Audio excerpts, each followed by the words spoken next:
Section 7.10, Absolute Value Equations. The objectives of this section is to solve absolute value equations. The definition of the absolute value of a number is its distance from zero on a number line. When you think about this, remember that distance is always positive. So keep that in mind as we go through these various examples. Distance is always positive.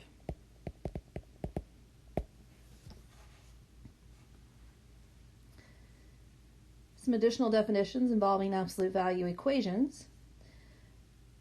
For a value of c greater than 0, and this is where I go back to the statement that I made before, your solution to an absolute value equation is the distance it is away from 0. So that always has to be a positive number. So for c greater than 0, this is what it's saying right there with that statement. This is saying a positive number. So a positive solution in the original equation when in standard form.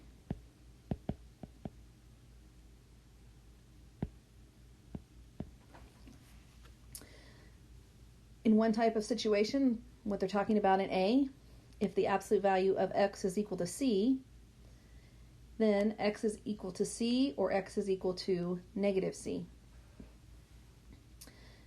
In a situation like B, if the absolute value of ax plus b is equal to c, then ax plus b is equal to c or ax plus b is equal to negative c. If the absolute value expression is isolated on one side of the equation, we say the equation is in standard form. There will be problems as we move forward and even some steps where they will ask you to manipulate the absolute value equation so that it's in standard form. And before you can solve it, it has to be in standard form. So that's important to remember. Before you can solve your absolute value equation, that absolute value has to be isolated on the left-hand side of the equal sign or the right-hand side, but there can't be anything else with it. It has to be an absolute value by itself on one side of the equal sign. This is our first example. Solve each absolute value equation. And for example 1, we have the absolute value of x equals 5.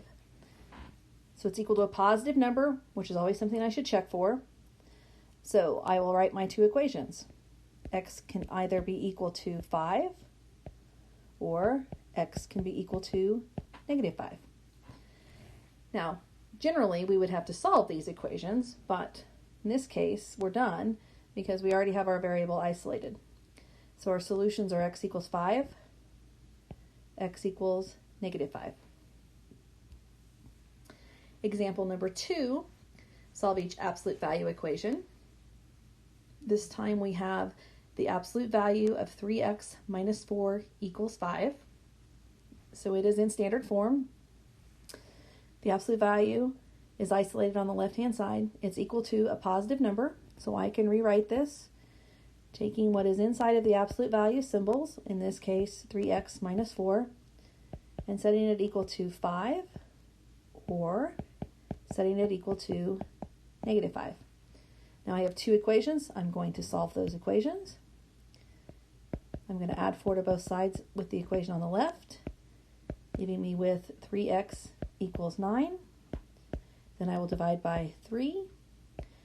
X equals 3. The equation I've written on the right, same process. I'm going to add 4 to both sides. 3x equals negative 1. Divide by 3. X equals negative 1/3. Now, we can have values for x that are negative numbers. What we can't have is the absolute value equaling a negative number. So keep that in mind. Those are our two solutions. X equals 3, x equals negative 1/3. Example number 3, solve each absolute value equation. In this problem, we have the absolute value of 4x minus 1 equaling a negative 8. So it is in standard form because the absolute value is isolated on the left. But I see a problem in this particular example. If I look right over here to what's on the right-hand side of my equal sign, I am saying that the absolute value of a number is equal to a negative 8. And I know the absolute value of a number cannot be a negative number. So in this case, we have no solution. And you do not even need to do any work, because the distance that 4x minus 1 is away from 0 cannot be a negative number. So again, no solution, because the absolute value of 4x minus 1 cannot ever equal a negative 8. This is our final example. Example 4, solve each absolute value equation.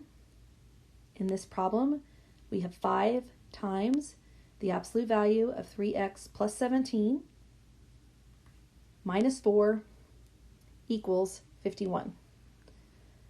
This one is not in standard form, so I'm going to have to manipulate it so that it will be in standard form. So in this case, I'm going to move the minus 4 first by adding 4 to both sides. That leaves me with 5 times the absolute value of 3x plus 17 equaling 51 plus 4 is 55. Now I need to move this 5. It's being multiplied, so I will divide both sides by 5, leaving me with the absolute value of 3x plus 17 equaling 55 divided by 5 is 11. So the two equations that I'm going to solve are 3x plus 17 equals 11, or 3x plus 17 equals negative 11. So starting on the left, I'm going to subtract 17 from both sides.